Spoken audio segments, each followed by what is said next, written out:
Welcome back to Deck Tech for Decks. We've got more Spider-Man to look at. Before we do, don't forget to click on those links. You can get a Whatnot link that gives you a free $15. There's also 10% off all of your Tolarian Library proxies. And last but not least, if you would like, comment, and subscribe, I really do appreciate it. Now, let's talk about Miles Morales.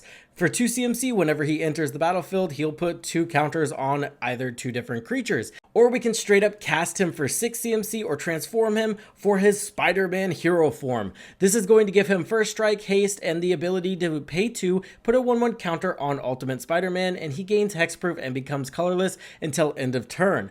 Also, whenever you attack, double the number of each kind of counter on each spider and legendary creature you control. Now, this is going to synergize with the whole entire set, I'm assuming, but additionally, there's already a ton of legendary creatures that care about 1/1 counters being put at them. But at the end of the day, I think this is just going to be another Naya commander that wants you to shove as many additional combat steps into it as possible. I mean, it's a method that's tried and true. So if you guys want to double your power essentially every turn with 1/1 counters, while additionally having the ability to just play as many extra combat steps as you want, this is going to be your commander. Another thing that I really do think is powerful is having access to hexproof in the command zone. This is going to mean we can kind of get away with throwing in a couple efficient cards that can cause us to get blown out in other strategies, like our Hunter's Insight effects. These are cards that allow us to draw cards equal to the amount of combat damage the creature is going to do this turn.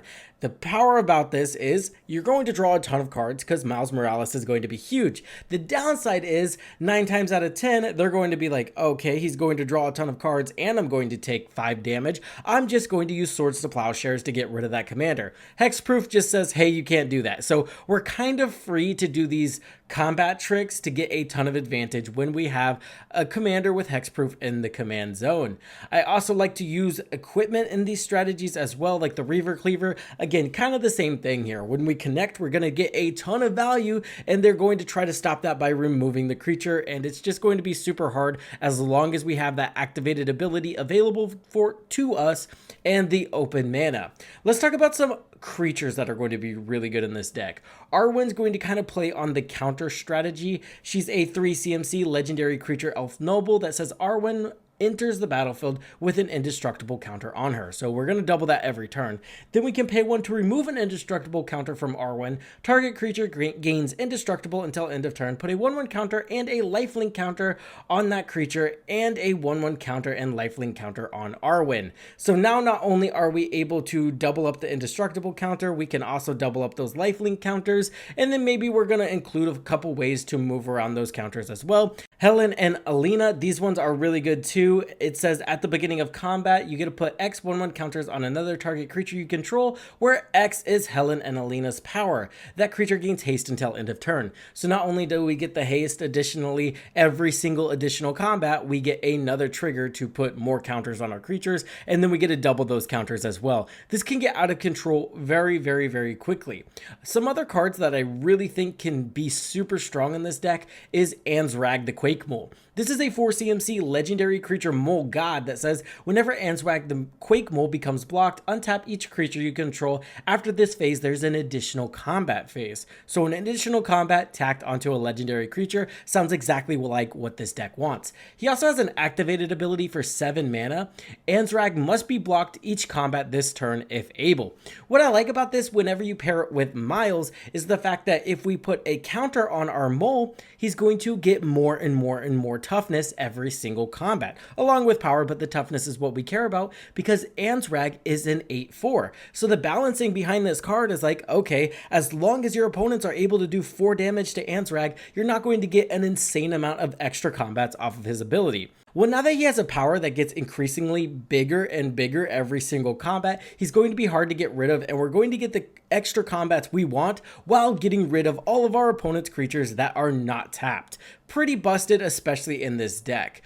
Another card to put in this deck that's going to be super solid is the Naya Tifa. She's a legendary creature human monk that has melee. Whenever this creature attacks, it gets +1/+1 until end of turn for each opponent that's attacked this combat. Notably, that does stack every single combat. And then she says, whenever one or more creatures you control with power 7 or greater deal combat damage to a player, untap all creatures you control. If it's the first combat phase this turn, there is an additional combat phase after this phase. So again, we get a legendary creature, buffs herself up, that gives us an additional combat step. This also goes without saying, but Old Gnawbone and Klauth are also going to be super powerful in this strategy. Klauth's going to give us mana equal to the amount of power of all of our attacking creatures, and then Old Gnawbone's going to generate treasure tokens equal to the amount of combat damage we're dealing to our opponents.